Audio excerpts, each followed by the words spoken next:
Hello, hello. Darts on the Radio is coming back. It's the BBC World Matchplay 2025.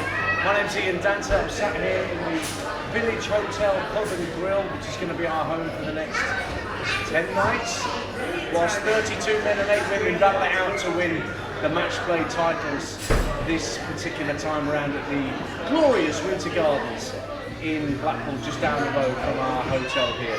As you can see, I've got two of the very best pundits in the game. They're always with us here on talkSPORT 2. They're looking elsewhere thinking I'm looking at somebody else, but I am looking at Chris Mason. Evening to you, mate. Evening, Dan. Evening, everybody. And hello to Paul Nicholson as well. Harry Pitt. Hi. So it's the 32nd holding of the World Matchplay. There's only been several men who've held the title multiply. Phil Taylor, of course, being the most with 16. Michael Van Gerwen won it 3 times. Rod Harrington won it twice. What we're going to do with this little preview, we're going to look through each quarter of the draw for the 32 men and have a look and see who's going to come through each quarter, and then we should be able to plot a course to see who's going to come out on top and win the Phil Taylor Trophy and the 200 grand come a week on Sunday. Your initial thoughts on what we're about to see before we actually get into the nuts and bolts of it, gents? Yeah, it's a fabulous lineup. I know it becomes a bit of a cliche, but it gets harder and harder every year to never mind just find a winner, find the finalist, or even find the semi-finalist, because there's just the strength and the depth of the field gets tougher and tougher every year. And of course, the big shock this year is, well, not too many years ago, he was world champion, and we wondered if he was going to win this title, and now Michael Smith is not in it, and multiple reasons behind it. I think myself and Nico have recently done interviews, and we sort of, it's a similar thing. It's a multiple of issues. I think the pressure of defending all the prize money. I think the change in manufacturer has played its part in terms of his confidence, and of course arthritis in both wrists, which for me that's something that's got to be managed first. Pain management first, and then I think you said it, Nico, a complete reset and start fresh. Yeah, I think so. Looking at a stat earlier today, though, it blew my mind. Since Phil Taylor retired from this tournament, he won his last one, obviously, back in 2017, but nobody, apart from Michael Smith and Dimitri van den Berg, who's also not in this tournament, they've won the most match play games since then. It's ridiculous to think that. Yeah. But that is the way things have worked. You've got a former champion who's not in this tournament. He's had his own trials and tribulations. Michael Smith has got to use this as the reset button. It starts here. His match play race for next year, it starts when this is over. No point crying over spilt milk. Thing is, it's done, it's dusted. Find a way to move on. There are other absentees that we would normally expect to see here. Christoph Ratajski with his steady 95 average has not qualified. Richie Edhouse, European champion, not here. Who else is not here? Neil Zonneveld has been playing okay. Martin Lukman, smash, who's played at the match play before. And Ratajski's won a Pro Tour, of course. He had that bizarre run of 7 first-round defeats and then pops up and win a Pro Tour. And even, a few years ago, Paul, that would have been enough to get you in the match play, wouldn't it? Well, this is the thing, isn't it? This is how things have changed. The ranking system is very fluctuant, but you've got multiple people who have won a title this year who are either not in it or weren't close. So Ratajski, who's coming back after a lot of health problems, he's made that public knowledge in the last couple of months, but he's on his way back. Getting to this was always going to be a bonus, but he's not in it. He's not going to be too perturbed. He's just going to be earmarking other things to try and rebuild his career. But Bradley Brooks recently winning a title, that was fabulous for Brad. He wasn't even thinking about making the match play. He was thinking about winning a tournament, and that is a really good mentality to have. Just on Bradley Brooks, I'm glad that we now remember him for winning a Pro Tour and not for losing a deciding leg to a 9-darter from Willie Bolland at the Worlds. Do you know what? I think it's going to be a really interesting conversation, because people go up to Willie Bolland and say, "Oh, you're that lad who had that 9-darter," and then Brad's in the background saying, "I'm sick of people talking about this." Yeah. "Oh, you're Bradley Brooks, you're the guy who won that title," and he just has this emoji. He's been around a long time, and it's been tough for him, but I'm so pleased that he's eventually got some kind of reward. Well, maybe we'll see Bradley Brooks at next year's World Matchplay at the Winter Gardens. You never know. All sorts of things can happen. We have debutants every year. We've got a couple this year that we'll talk about. Every session is going to be live on the talkSPORT Darts YouTube channel with our live and free watch-alongs of every session. And that will be the case for Saturday evening and Sunday afternoon only. Once we get to Sunday evening, then talkSPORT 2 joins in the fun as well on DAB and on the app and on your smart speaker. So you will have options as the week goes on for how to tune into our free coverage of darts. No excuse to miss any of it. No excuse to miss any of it. And there's loads of you subscribed already to this channel. Thank you very much for getting involved and enjoying our content that we brought you regularly with interviews with Colin Lloyd and Glenn Durran and these guys as time has passed. So let's look at the 4 quarters of the men's match play draw. 32 players. Remember, it's the top 16 in the order of merit, and then the next 16 best players on current form, effectively, who have qualified for this tournament. There are 8 Pro Tour order of merit qualifiers who I should tell you have never made it past round 1 of these championships, and there's a few surprising names in there. But shall we start with Luke Humphries and his quarter of the draw at the top of the shop? He's trying to retain his title and join Harrington, Van Gerwen and Taylor with a multiple win.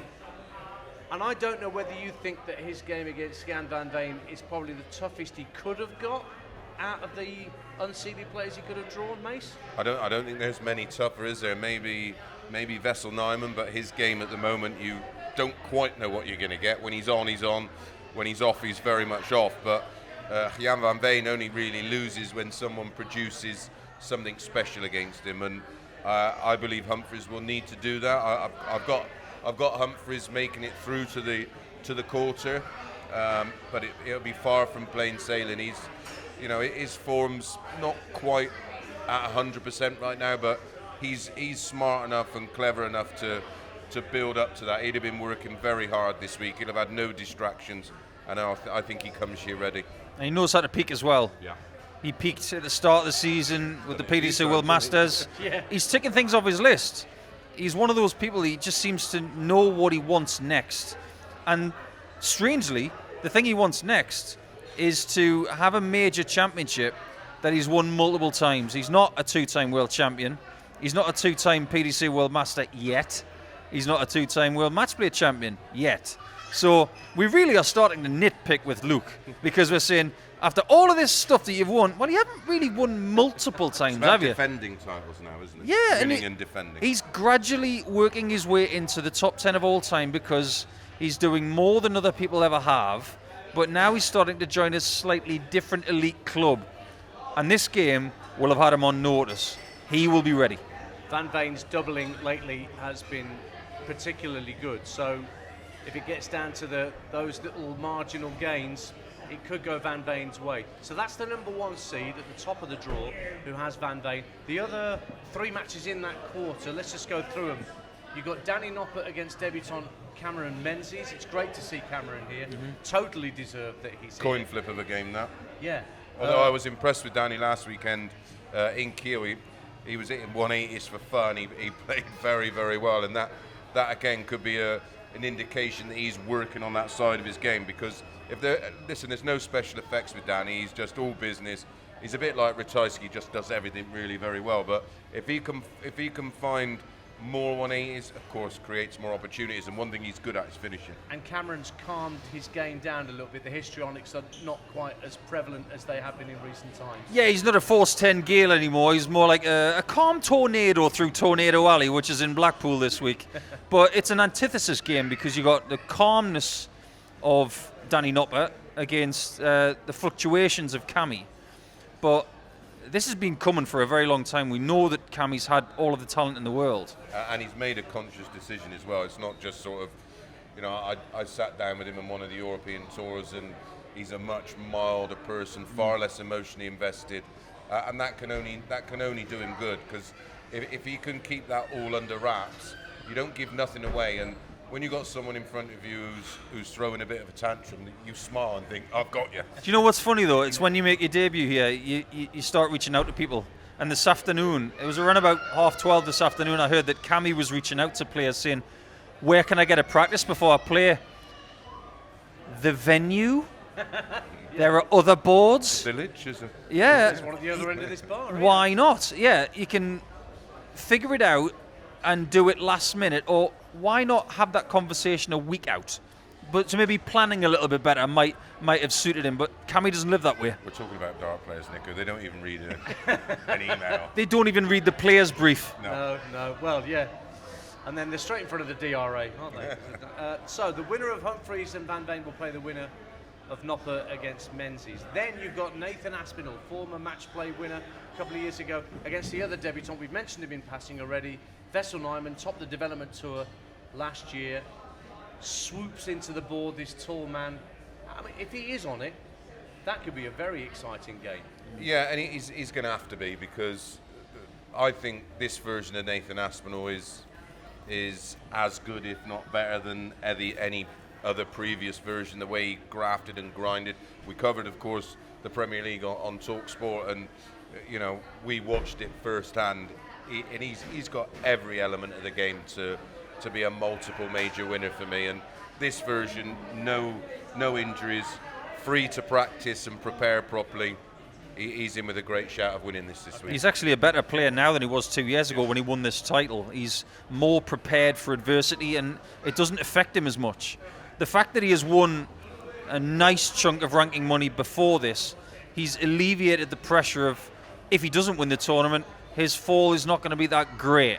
It's going to be one-way traffic for Aspinall, no matter what happens here. Post-match play, he's going to go up in the world rankings. It's as simple as that. Yeah, he's won on the Pro Tour this year, beat his great mate Ryan Joyce in one of those finals that he got through. So Nyman's going to have his work cut out on debut at the Winter Gardens. And the final game in that quarter, well, it's the returning James Wade, who's, I think it's his 19th appearance at the Winter Gardens. Yep. I think it's more than MVG. But the form he's been showing lately, the machine, Joe Collins got a lot on his plate to worry about here, I think. Yeah, and Collins' form's a little bit indifferent at the moment, but we know with Joe that the worst thing you can do if you're an opponent of Joe's is write him off. But, again, it's not a case of writing him off. We look at the stats, we look at the data, and at the moment, James Wade is the superior player. And he won a Pro Tour a few weeks ago, which is the first one in many, many years, a lot of years. So he's got his tail up at the moment, Wadey, and yeah, that's one that I personally think Wade will win. Yeah, I think Wade will probably win that one as well. It's a very simple answer to give, but you don't write off Cullen, because I actually spoke to him this afternoon at the Winter Gardens when we're doing some filming with one of the manufacturers. And I just looked at him and I said, everyone's going to write you off, right? And he just had a bit of a twinkle in his eyes, as if to say, yeah, we've been here before when everybody thought Damon Heta was going to beat me. That's when Hyman was going to beat him, and he stuffed him. Yeah, it's one of those things. So if this doesn't get Joe motivated, then nothing will. He will be ready. Well, regular subscribers to the talkSPORT Darts YouTube channel remember the interview that Joe gave us at the Worlds, when he was quite nice to us, but he was a good deal more spiky in the other press room to the other journalists. So out of that quarter then, so we're given the first one, who makes it through? My quarterfinals, Humphreys against Aspinall. Okay, would you say the same? Can't disagree with that. I think there'll be a blockbuster quarterfinal. I've got Humphreys getting through the quarter, but only just. I would say Aspinall. I just wonder if Van Veen fancies it and he gets his doubling right. It could be the big upset of the first round. That's an either or. That's a flip of a coin for me. Let's move on to the second quarter for the World Matchplay, starting with the Bullet, Stephen Bunting, who had a pretty wretched Premier League that we saw week in week, and we felt for the Bullet. And he's up against Ryan Joyce, the best double 16 hitter in the business. This is a weird one for me, because Ryan Joyce knows what it's like to play Stephen Bunting, and you're right about Joyce. He is one of the best doublers in the world. If you leave him on double 16, you're going to get creamed. But even with the Premier League, Stephen Bunting is still having his best season in the PDC, because he's winning multiple times. That's not something he's done before in his PDC career. Now, if you look at what's happened prior, I'm just going to double check this, because I'm sure, they played in the first round last year. Mm-hmm. These two, it's the only time they've played each other in the match play, because Joyce hasn't been in it that many times. And it was 12-10 last year to Bunting. So it was close. But I think Ryan's form this time last year was way better than it is now. Have to agree. He was making finals leading into the match play, whereas this time around, Joyce has made a European Tour final quite a few months ago, so he only just made it into the tournament. So some people might think that this is a good draw for Bunting, but Ryan Joyce is really hard to predict. And his form does just constantly do that throughout the year. You sort of, he'll have a great month, disappear for a month, and then come bouncing back. So again, you don't know what version of Joyce you're going to get, but I know what version of Bunting I'm going to get, and I think that version will be too good for Ryan Joyce. We also know that Gary Anderson's a seed for the first time in, 3 or 4 years of these championships. I mean, what a horrible stalking horse he was to pick out if you were a seed in the past 4 years. He's got Luke Woodhouse, gents.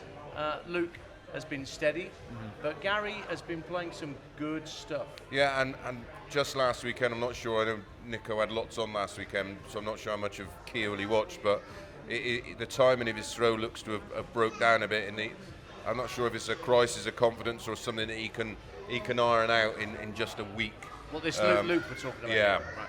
yeah. Last weekend, Gary Anderson was sublime, had an average of 108, got to the final in the European Tour, but come up against a very, very good Gezi Price, and Gary Anderson was out on his feet. He was literally pooped. Let's face it, Mason and I are on the same page when it comes to Gary. If it's one game a day, this is something he can really explore. If there's any frailties in the Woodhouse game, and I love Woodhouse to pieces, I think he's got so much talent. The mental game is something he is gradually trying to figure out. He's been very strong in that in the last 12 months, but if there's any fragilities, Gary will crack him like an egg. Yeah. He will crack him. And don't forget, this is a real test of endurance, the match play. When you consider that you have to win 8 legs in a final of a Euro Tour event or a Pro Tour event, you've got to win 10 just to get through the first round, at least, unless there's a sudden death, just to get through to the second round of the match play. So this really is about course and distance, and Ando knows what it takes to win at the Winter Gardens. Next up, what a flip of a coin this is for me. The Ferret, Johnny Clayton, number 5 seed against the wall, Martin Schindler. Yeah, I'm not sure where Schindler's form is right now, and if you had it on a graph, it's not sort of tapering off. It's just a slight dip where Clayton's is just to the moon. Yeah, Clayton's been. It's great to see him. Clayton's been fabulous this year. He's made some really good choices this season. New darts at the start of the year. Makes the World Masters final, losing in a last leg shootout to Humphreys. So he's in a good spot to start the season that way. He's gone on to win titles. He's in tremendous form statistically, and he looks confident. And he's getting Schindler, which looks like a 50-50 game at this point in time, but Mace is right. Schindler's probably slightly on the downhill if we're looking at a graph. But coming back to the Winter Gardens, he's never won in the match play in multiple tries. So this is a mental battle for Schindler. And if we say that only one German player has ever won at the Winter Gardens in Max Hopp, and that was years ago, this is something the Germans are really struggling with. Clemens hasn't won here. He's not even in the tournament. The only time that Clemens won a match play game was when it was in Milton Keynes in 2020. So there's a German curse here, it seems. And Schindler's going to have to try and crack it against the Ferret. And if anybody knows about curses at the Winter Gardens, it's Paul Nicholson. No doubt about that. Hey, I won 2 games there. I beat Robert Thornton and Colin Osborne. 4th appearance for Schindler at the World Matchplay. Dave Chisholm might deck as the final game in this quarter. Yeah, I don't know where Chizzy's game's gone or what's happened, but yeah, it's a real worry because he was just looking irresistible, and then he's just fallen off a cliff, hasn't he? Yeah, his form at the Winter Gardens in the last 5 years has been dreadful as well, especially last year when he lost to Ratajski. That game did not take very long at all. So coming up against a Decker who is a great technician, he's the leading light of Belgian darts at this point in time. And I think he's got a score to settle with the stage as well, because after the upset at the World Cup, losing out with Dimitri Vandenberg to the Philippines, that was a hurtful game, and he'd like to take singles form to the Winter Gardens and say, right, I'm here to stay now. Yeah, I've got Dedeker winning that one. So are we going Clayton Anderson as the quarter out of that lot? Yep, I am. Clayton Anderson. There we go, we're all in agreement on that one. Great, well, let's move swiftly on to quarter 3, which contains Luke Littler, who went out in round 1 on his debut last year, still posted 100 average in losing to MVG, so he didn't disgrace himself on debut. He's up against Ryan Searle, my favourite. Did you bring your shirt? I packed my shirt. Good. It is packed. But Ryan has had a bit of trouble off the hockey. There was something that happened to him in Leicester that meant he had to pull out one of the events. He had his car vandalised, didn't he got bageled by Humphreys in Kiel when you were out there for the Euro Tour. So I don't know what Littler's coming up against prior to that, he actually looked like he's turned a bit of a corner. But listen, that's happened to multiple players where you just go up and you. Like in practice, Gary was telling me he literally was missing nothing. I had it with Ryan, he confirmed, and that can happen. You just get up there, and for whatever reason, it just doesn't happen, and you can't put your finger on why. There's no rhyme or reason to it. It just happens, and then when you sort of go 3-0 behind, 4-0 behind, you're like, here we go. It's one of those, and listen, it happens to them all. Look, everyone's going to want your opinions, guys, on Littler. You know, he's picked and chosen his tournaments very carefully so far this year. Yeah, I've actually got Littler losing this game. I think Searle, who's played superbly well in the first round the last 3 years, has averaged in 3 figures every time. He's looked really, really good. A couple of years ago, he averaged 105. He was irresistible. Now, I've got an opinion about the whole car vandalising thing. That was always going to happen at some point. Because if you've got so many superstar dart players in a leisure centre in the middle of a town, these guys are going to find all these fancy cars and stuff. We're just going to have to take things up a notch security-wise. Sure. So places like Wigan, Milton Keynes, Leicester, they've got to figure that out. That's for another time. But for right now, Searle likes playing the first round in this tournament.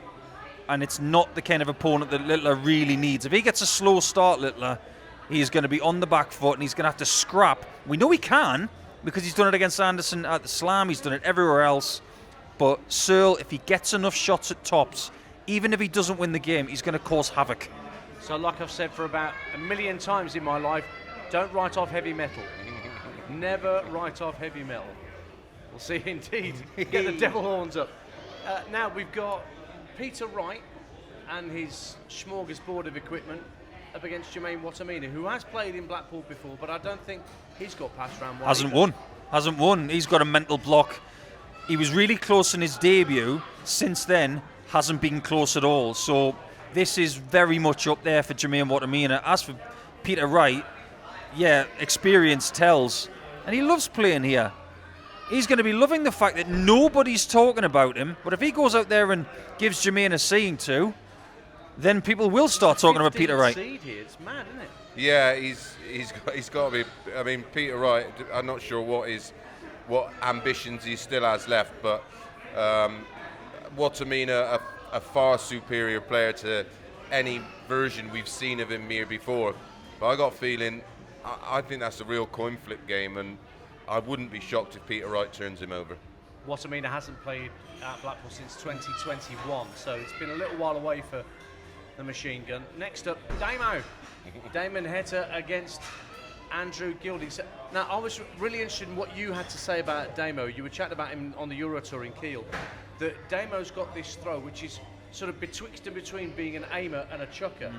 Yeah, and he falls into that trap of trying to be too deliberate and perfect in the early part of matches.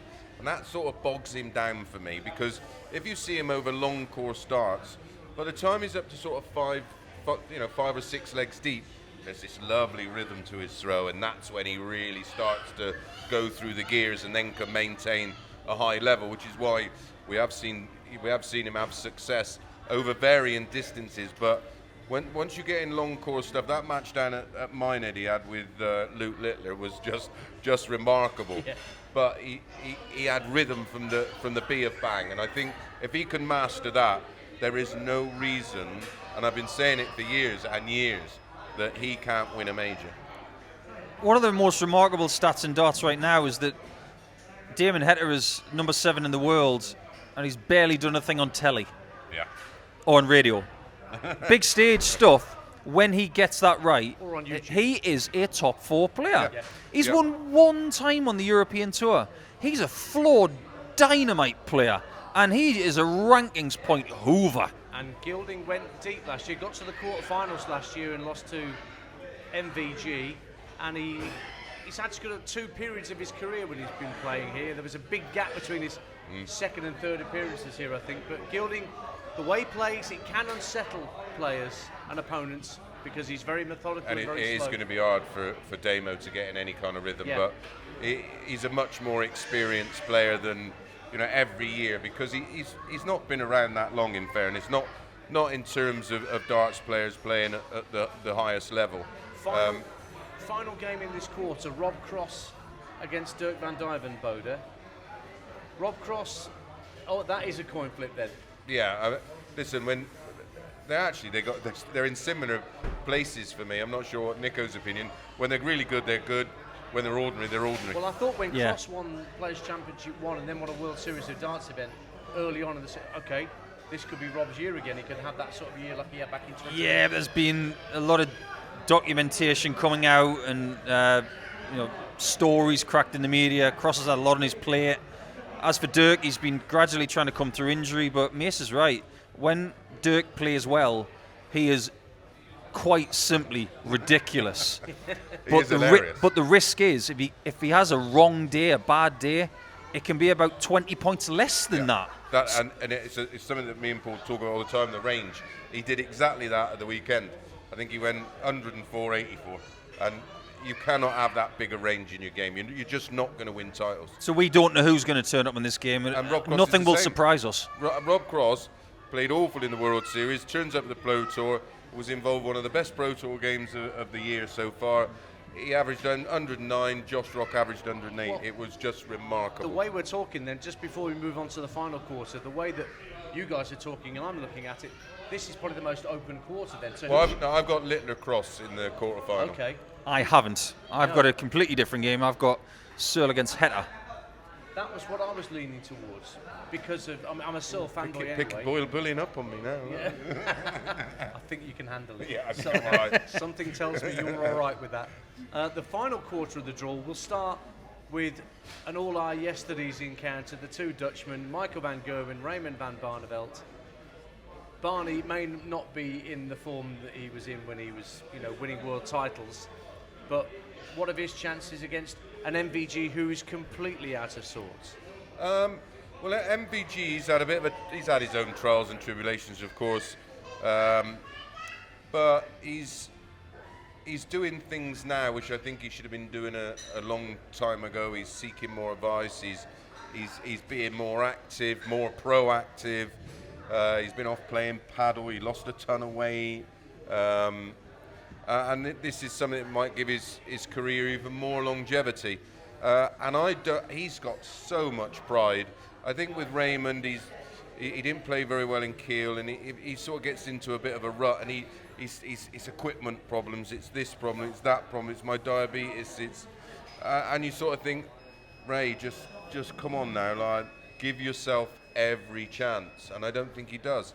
And I think Michael will be absolutely pounding the practice board, and he will turn up here as hungry as a horse. Yeah, I think Michael's going to be really hungry for this because 16 years ago they played in the first round and Raymond won, but Michael was only just starting to win PDC titles back then. It would take him another 3 years to feel comfortable in winning lots and lots and lots of titles. But I actually commend Raymond for all of the things he's trying, but the most important thing is he's not finding. No. So the constant search is there. It's a question of whether he finds that magic touch to have enough against MVG on that night. Can you believe it's 15 years since he lost the final to Taylor? Wow. On that stage at Winter Gardens. Hasn't been a happy hunting ground, Blackpool, for Raymond van Barneveld. He's gone out round one the last couple of years. He's been at the Winter Gardens. Now, I have no choice in the matter. The man behind the camera does. But if I wanted to commentate on one game out of these opening round matches, Dibs. I would go Ross Smith, Josh Rock. What a game this is in prospect. Could be a few 180s in it, that's for sure. Well, this one cracks me up because looking at the research in the last few days, I was looking at the head-to-head records of the seeds versus the unseeded players. There's only one game of the 16 where the seeded player has got a negative record against the unseeded player, and this is it. Right. So it's Rock 3, Ross Smith 2. Is that a clue as to what could possibly happen? Ross Smith is now the person on the chopping block because every year there's somebody who we say we think the seed is vulnerable. Ross Smith has been gunned for by everybody on a YouTube channel or an article. They think Rock's going to beat him. He's not going to like it. But, Mace, he played well with borrowed darts in Kiel, didn't he, on the Euro Tour? Because his flights never, his darts never turned up. but so did Josh Rock. He's just, I think one of them goes into it with all of the confidence in the world, and the other one's a bit unsure, and I think that might be the difference. In terms of talent, I can't split them. And Rock hasn't won here yet. Yeah. Couple of chances, hasn't won here yet. I understand why everyone's favouring Rock, because just won the World Cup and putting in ridiculous averages.